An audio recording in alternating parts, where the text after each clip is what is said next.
Aujourd'hui, je te partage l'ennemi invisible des leaders visionnaires.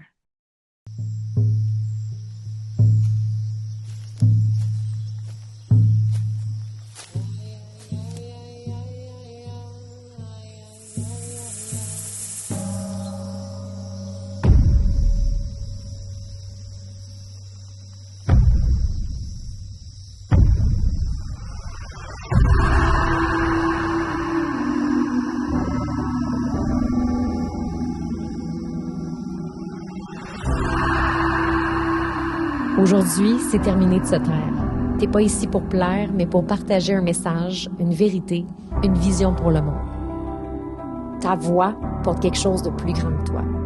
C'est une médecine puissante. Dans ce podcast, on explore la puissance de la voix féminine, celle qui guérit, celle qui dérange, celle qui allume les révolutions. Parce que tu es ici pour créer quelque chose de grand avec ta voix, pour partager ce qui est en dedans de toi. Et c'est cette voix d'origine qui peut te permettre d'avoir une vie et une entreprise en alignement avec la leader visionnaire que tu es vraiment. Je suis Stéphanie Mété, alchimiste de la voix, et depuis 7 ans, j'ai accompagné plus de 1000 femmes en francophonie à amplifier et monétiser leur voix pour faire rayonner leur expertise. Mon approche mélange des outils concrets d'influence, des pratiques somatiques et psycho-énergétiques pour libérer non seulement la voix, mais tout ce qu'elle porte. Ici, c'est ton espace pour t'autoriser à être prise au sérieux, ton espace pour laisser émerger ta voix révolutionnaire. Hello, salut, leader visionnaire. Je t'appelle comme ça aujourd'hui parce que ça va être le sujet. Le sujet que j'ai choisi pour toi aujourd'hui, c'est l'ennemi invisible de la leader visionnaire. Parce que c'est ces femmes-là que j'accompagne, c'est ces femmes-là que je vois évoluer depuis les dernières années. Puis, quand on est une leader visionnaire, puis je m'inclus là-dedans, une leader visionnaire, c'est quoi? C'est une femme qui veut avoir un impact sur l'humanité. Puis c'est un méchant gros Christy de contrat d'avoir un impact sur l'humanité. Ça a l'air big, hein, dit de même. Mais le pire, c'est que c'est comme ça, tu sais. Des fois, là, il y a des moments où je me suis sentie intense de dire ça. Moi, je veux changer l'humanité. Puis je voulais pas tomber, tu sais, dans les fausses promesses, parce que là, c'est gros, là, comme statement, tu sais. Mais justement, c'est en lien avec l'ennemi numéro 1, le plus grand ennemi de la leader visionnaire.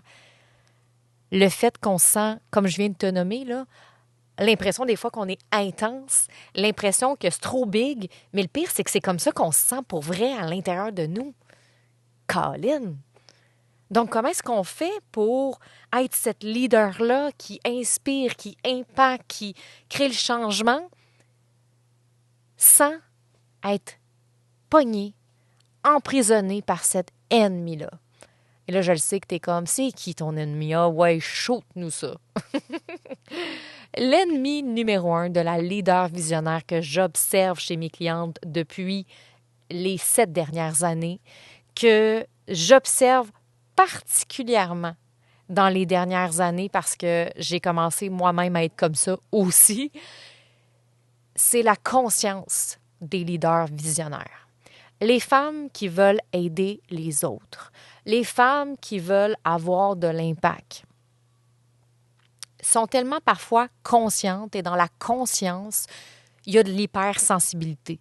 Puis je ne veux pas mettre l'étiquette de l'hypersensible aujourd'hui parce que je sais que c'est devenu très populaire comme mot, mais juste le fait de se sentir sensible par rapport aux autres, sensible par rapport aux émotions. Puis quand on est dans un cheminement spirituel, puis quand on est dans un cheminement introspectif, c'est comme si on développe une ultrasensibilité qu'on a toujours eue, mais qu'on se permet de laisser aller puis de dévoiler. Et là, ce côté-là de nous fait en sorte qu'on se bloque dans notre voix. Et c'est bizarre parce qu'on devrait se dire, bien, écoute, plus je suis consciente, plus je vais me dévoiler, mais non, c'est le contraire qui se passe. Puis il y a des bons côtés, puis il y a des mauvais côtés. Je vais te donner un exemple. Moi, j'étais super naïve dans mon énergie de la jeune fille quand j'ai commencé. Quand j'ai commencé à faire de la radio, là, je te dirais que je n'étais pas juste naïve, j'étais comme effrontée dans ma manière d'être, là. Moi, j'arrivais à la radio puis j'avais tellement confiance en moi, confiance entre parenthèses dans mon ego, où est-ce que j'étais comme, tassez-vous de là, moi j'arrive, je suis une animatrice. Et je me souviens d'avoir dit à mon boss, j'avais 19 ans puis j'ai dit à mon boss, moi je veux faire les entrevues avec toutes les vedettes. Tasse-toi, je suis prête. Puis lui, il était comme, là, tu viens d'arriver, là. OK, on va y aller une étape à la fois. Tu sais, commence par faire ton show, là. Puis on verra après, tu sais. Mais moi, je voulais. Puis moi, c'était comme, let's go. Puis je voulais y aller. J'avais une confiance comme inébranlable, on dirait, genre.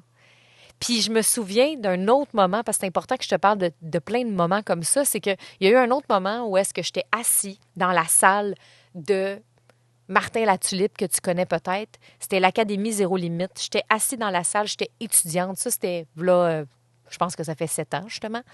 Et là, moi, je me voyais sur le stage. Puis j'étais comme, je veux aller sur le stage. Là. Genre, aujourd'hui, je veux aller sur le stage de Martin Latulippe.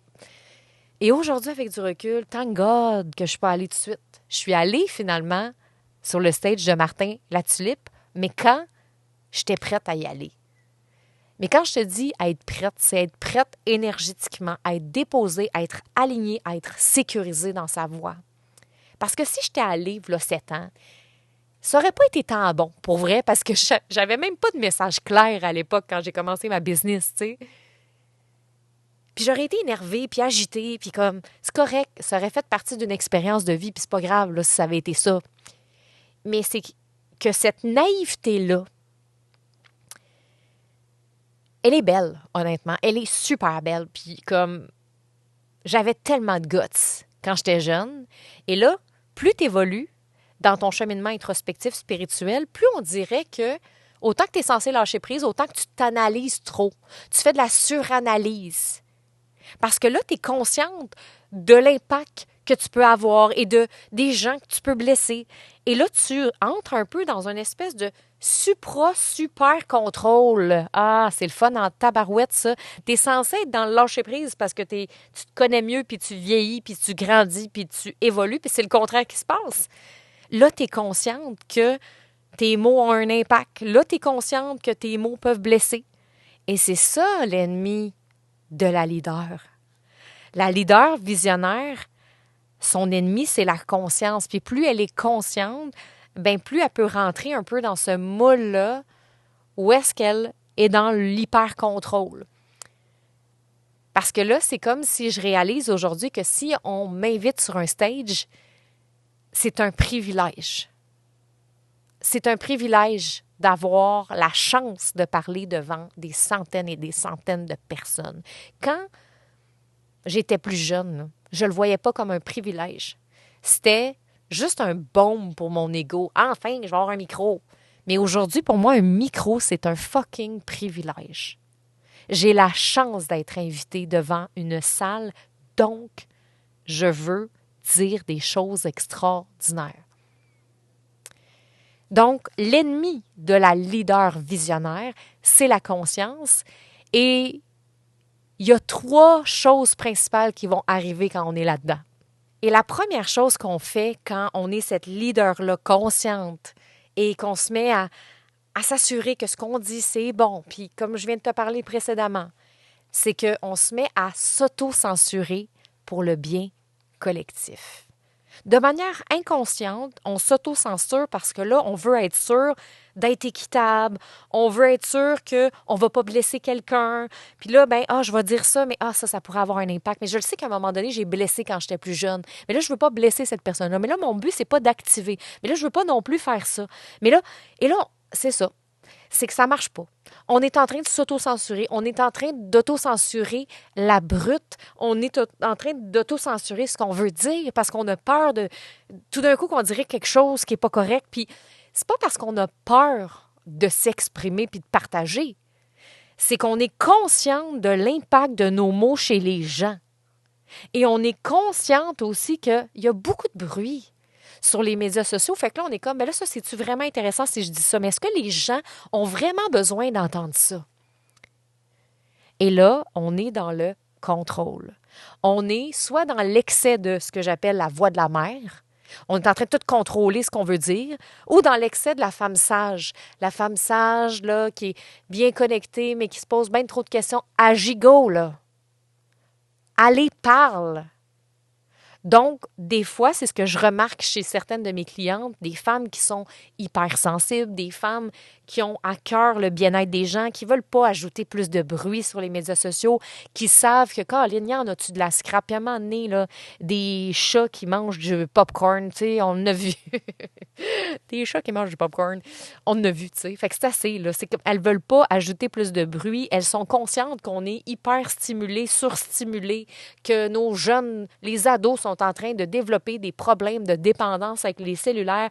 C'est comme si elles sont tellement conscientes de ce qui se passe, ce qui va pas bien dans l'humanité, les problèmes, le chaos, que là, elles se disent, j'espère que ce que je vais dire, ça va être bon, puis que ça va intéresser les gens. Donc, elles s'auto-censurent pour le bien-être collectif. Mais là, à un moment donné, il faut arrêter de se poser des questions, puis parler, puis de dire ce qu'on a envie de dire. Donc, ça, c'est un ennemi, la conscience. Puis ça, c'est quelque chose qui se passe. Si jusqu'à maintenant, l'épisode te parle et que tu sens toi aussi que ta voix est révolutionnaire, qu'elle a le pouvoir de transformer, d'impacter, de toucher le cœur des gens, ben écoute ceci parce qu'il y a quelque chose qui va t'intéresser. Du 3 au 6 novembre prochain, j'organise la semaine Voix révolutionnaire, un vortex pour les leaders de conscience qui veulent utiliser leur voix comme un véritable levier d'influence et de monétisation. Fait que pendant ces 4 jours-là, je vais te partager les leviers les plus puissants pour faire de ta voix ton actif le plus précieux. Que ce soit pour créer un mouvement vivant et magnétique, générer des revenus grâce aux transformations que tu proposes ou encore changer la vie des autres avec ta voix authentique. Je t'invite à rejoindre la semaine dès maintenant. Toutes les infos sont dans la description de l'épisode et en plus, c'est gratuit. Oh my God! La deuxième chose que je vois et qui vient limiter la croissance entrepreneuriale et la croissance business de cette femme-là, c'est qu'elle se met à doser sa puissance. Elle se met à doser, à limiter, à empêcher sa voix d'être à la puissance qu'elle pourrait être. Parce que justement, quand tu es dans la conscience, comme tantôt je le disais, moi, des fois, je me trouve intense. Parce que pour vrai, j'ai vraiment, au plus profond de moi-même, des fois, je rencontre des clientes puis je suis comme « Oh my God, tu comprends pas, là. » C'est parce que ta vie va complètement changer. Si on fait ça, là, c'est fou raide. Ta business va exploser. Puis là, en même temps, des fois, je m'écoute parler, puis je suis comme, calme-toi, là. Tu sais, tu veux pas faire des promesses, justement, patriarcales, de promesses que tu tiendras pas. Tu veux pas que la personne se sente manipulée. Tu veux pas que la personne achète parce que tu as dit que tu allais faire exploser sa business. Et là, tu te poses tellement de questions, des fois, que tu es comme, OK, je vais limiter ce que je vais dire. Mais la vérité, là, c'est que quand je dis ça à quelqu'un, c'est que je le crois pour vrai. Je le crois au plus profond de mon être, je le crois au plus profond de mon âme, mais je dis pas ça à tout le monde. Je dis pas ça à chaque femme que je vois de manière automatique. Même si moi, j'ai cette capacité-là de voir la lumière en chaque femme, bien, c'est comme si quand je me ferme les yeux puis je suis connectée à une femme, je sais exactement ce que je peux créer avec elle. Je sais exactement comment sa voix peut faire grossir sa business. Puis pour vrai, je te jure que je le sens pour vrai, que je suis convaincue. Fait que là, si je limite ma puissance, ben, je limite mon énergie, je limite ma vibration, je limite ma voix, je limite ma lumière. Et combien de mes clientes, des femmes que j'accompagne, limitent et dosent leur puissance parce qu'elles se disent, si je me permets là, d'être dans ma puissance, premièrement, je vais être trop intense, je vais être trop joyeuse, je vais être trop dans l'amour, je vais être trop spirituelle, je vais être trop ci ou trop ça, et ça va nuire à ma crédibilité. Donc, il faut que je fasse attention à ce que je dis.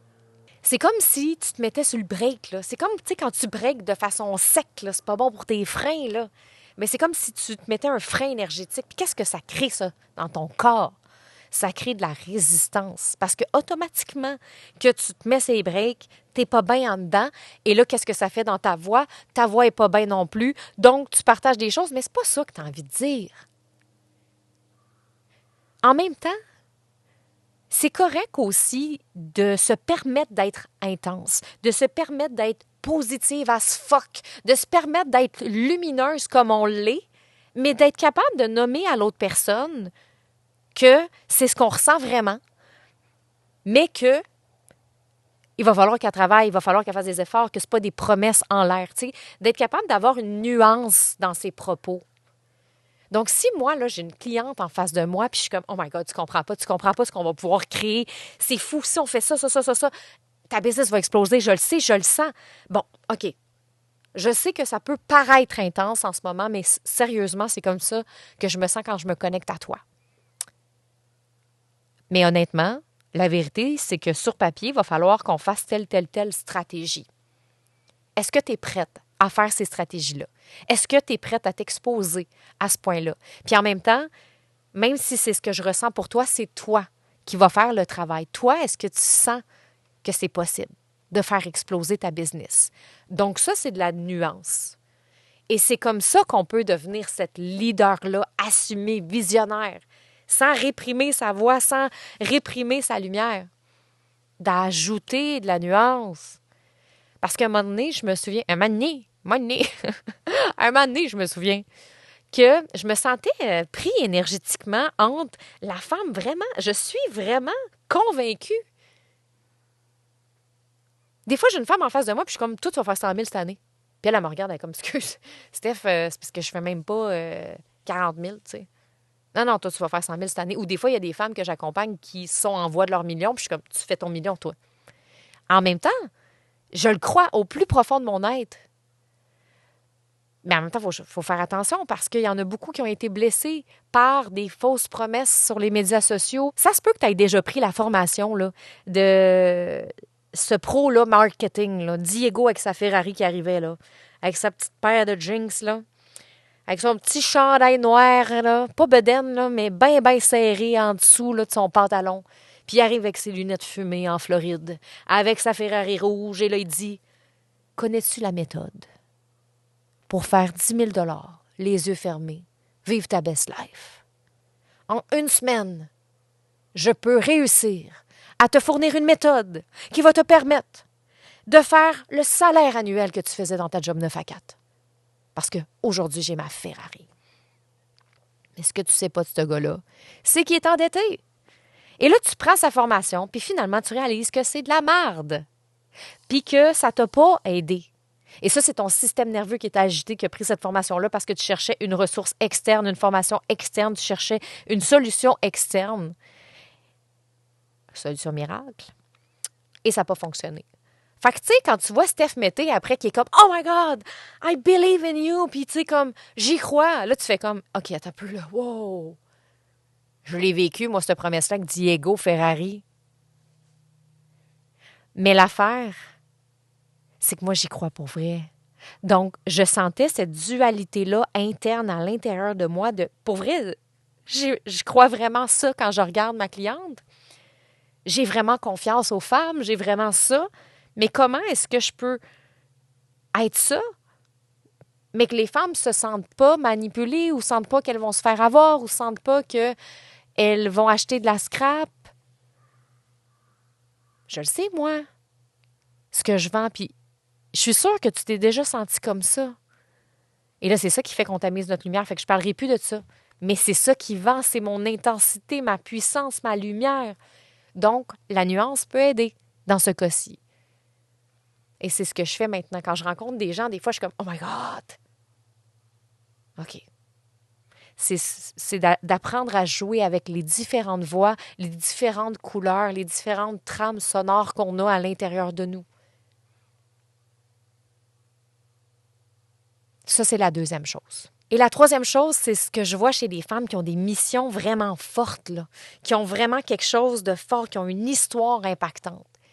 C'est qu'elles intellectualisent leur mission au lieu de la ressentir dans leur corps. Ça, je vois ça à chaque semaine. À chaque semaine, je vois ça. Des femmes qui ont des histoires extraordinaires. J'avais une de mes clientes qui avait une histoire extraordinaire à raconter en lien avec la dépression, une autre qui avait une histoire extraordinaire à raconter avec quelque chose qu'elle a vécu dans sa jeunesse, son enfance. Il y en a que c'est de l'abus, il y en a que c'est violence conjugale, qui ont eu des maladies chroniques, tu sais, comme des histoires, des missions fortes dans mon univers, c'est que ça, là. Et là, je leur demande de me raconter leur histoire, de me partager verbalement leur mission, puis c'est vraiment bon. Mais c'est vraiment bon quand j'écoute l'histoire. C'est bon, c'est bien raconté. Parce que justement, les leaders visionnaires, les leaders conscientes prennent le temps de bien ficeler leur message, prennent le temps de bien verbaliser les choses. Elles travaillent à avoir... Voilà, ça bloque mon chakra de la gorge, c'est exactement ce qui se passe pour ces femmes-là. Elles travaillent à avoir un bon message, mais elles ne le ressentent pas toujours. Puis ce que je veux dire par elles ne le ressentent pas toujours, c'est pas qu'elles le ressentent pas pantoute, pas jamais, mais quand on leur demande, OK, là, parle-moi de ce que tu fais dans ta business, parle-moi de ta mission, raconte-moi ton histoire, elles le racontent. Je vais te donner un exemple.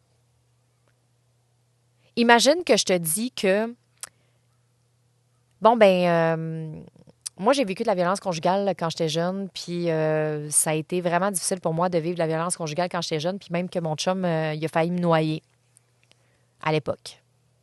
Là, c'est raw puis c'est dark, là, ce que je suis en train de te parler, mais c'est un exemple. Est-ce que tu ressens quelque chose quand je te parle de ça de cette façon-là? Bien, je te le dis, moi, j'ai des clientes qui ont des histoires vraiment puissantes puis qui me le racontent de cette manière-là. Fait que c'est ça, mon enfant était malade, il a eu le cancer. Puis c'est ça qui a fait que j'ai créé ma business. Puis là, sur le coup, quand elle raconte l'histoire, c'est bon ce qu'elle dit. Je suis comme « Oh my God, oh my God, oh my God, oh my God ». Mais je ressens rien dans mon corps parce qu'elles sont déconnectées de leur corps. Elles intellectualisent trop leur message. Elles essaient que leur message soit bien dit au lieu de ressentir. C'est pas rien. Ton enfant est malade. C'est pas genre « Mon enfant était malade ». Mon enfant était malade. Sois dans ton corps quand tu parles, ressens. Puis c'est drôle à dire parce que les femmes conscientes, c'est les filles qui sont les plus dans leur corps. Quand elles font leur tirage de tarot, quand elles font une cérémonie de cacao, quand elles sont dans la nature. Mais quand vient le temps de parler dans un groupe, quand vient le temps de prendre la parole en vidéo, c'est bizarre, mais c'est différent. Elles ne le ressentent plus. Mais pourquoi? Parce que elles l'intellectualisent trop. Elles veulent vraiment que ce soit bien dit, bien fait. Puis il y en a qui se coupent aussi de leurs émotions. Peur de leur vulnérabilité, puis ça pourrait être un autre sujet. Mais tout ça pour dire que l'ennemi numéro 1 de la leader visionnaire, c'est sa conscience. Le fait de faire de l'introspection sur soi, d'être consciente dans notre cheminement, dans ce qu'on vit, fait en sorte que ça peut nuire à nos prises de parole, ça peut nuire à nos stories, ça peut nuire à nos vidéos, ça peut nuire à nos podcasts, ça peut nuire à tout ça. Et quand on en prend conscience, puis qu'on réalise ça, c'est là qu'on peut revenir à ressentir notre mission, à ressentir notre message, à ressentir ce qu'on a à partager au monde. Et c'est là qu'on monétise, c'est là qu'on crée des connexions avec les autres. Donc, reviens à toi. C'est ce que j'ai envie de te dire aujourd'hui. Et merci d'avoir été là pour cet épisode de podcast. On se retrouve pour un prochain. Ciao! Cet épisode-là a éveillé quelque chose en toi, t'a fait vibrer, viens me le dire. La meilleure façon de le faire, laisse un 5 étoiles sur Apple Podcasts et écris ton témoignage. Mais surtout, partage-le. Envoie cet épisode-là à une femme que t'aimes. Une femme qui, elle aussi, aurait besoin d'entendre ce message-là. Parce qu'en l'écoutant, elle pourrait, elle aussi, commencer à libérer sa voix ou à retrouver sa puissance. Et c'est ça, élever nos voix ensemble. Je te dis à bientôt